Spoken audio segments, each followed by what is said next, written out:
مرحبا فيكم قناة أحمد الجرس. اليوم راح تكون تجربة حلاوة أو كاكاو ضد كاكاو. وأخيرا رجعت لكم وسويت الاستديو اللي قلت لكم عنه قبل. طبعا هذا الاستديو مو كامل أبدا، تو ما خلصته. أبي رأيكم، أبيكم تقولون إذا كان في شيء ناقص أو في شيء زايد عشان أبي يكون في وصلتكم أنتم. المهم قبل أن نبدأ المقطع أتمنى تنزلون تحت تحطون لايك إذا عجبكم المقطع، وبعد سووا اشتراك.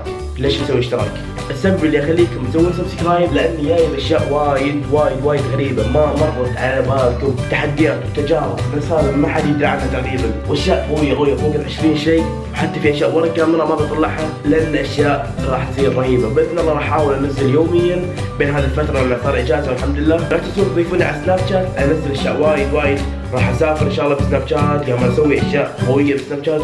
اذا ما ضفتني طافك نص عمرك، صدق طافك نص عمرك. راح احط لكم الرابط تحت، وهني بعد سناب صوروا تعالوا قولوا احنا من طرف اليوتيوب. يلا خلينا نبدا. طبعا احنا متعودين على الكاكاو اللي سعره ما بين ريال، 10 ريال، 20 ريال بالكثير. في مرة فكرت تاكل كاكاو ب 500 ريال؟ ابدا ما تفكر، صح؟ ابدا. هذا الكاكاو سعره ما يقارب ال 39 دينار كويتي. طبعا عبارة عن كاكاو خالص 100%، اللي يكون دارك او الاسود اللي ما فيه سكر ولا شيء، يكون خالص 100%، زائد عليه حبات البرتقال وكاكاو ابيض.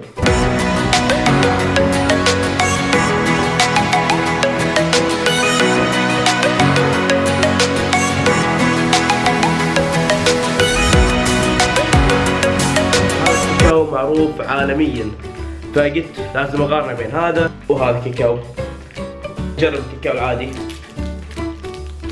طعمه عادي، يعني طعم كاكاو عادي ما تحس انه في شيء، بس لازم نجرب هذا الحين.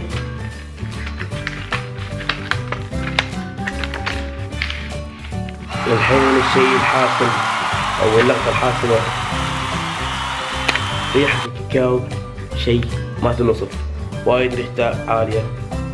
طبعا لساني مكسور، اخذت لي قطعة صغيرة، هذه هي كاكاو برتقال مجفف.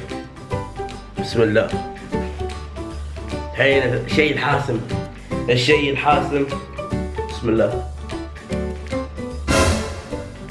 كأنك مو قام تاكل كاكاو، يعني هذا كاكاو بين ان احنا كنا قام ينقص علينا كاكاو، بين ان احنا قلنا مو قام ناكل كاكاو. هذا الشيء ما اقدر اوصف لكم شعوري وانا اكله، من ألذ كاكاوات اكلتها في العالم. تبون صدق الفرق مو كبير، والله الفرق مو كبير، نفس الشيء عادي. هذا كاكاو بس فرق انه مع برتقال، وهذا كاكاو من غير برتقال. اثنين طعم حلو، ما في الفرق اللي توقعته. ما توقعت اني راح اكله راح اكون مكان ثاني، راح ما صار شيء. خلينا نشوف كذا تقدرون توصلون هالمقطع لايكات باذن الله. اول ما اشوف لايكات قويه راح اجرب تحدي من التحديات الرهيبه. كذا يكون وصلنا لنهايه المقطع. اتمنى ما تنسون تسوون اشتراك وتكونون من ربع الووان. كان معكم محمد الووان، ومع السلامه.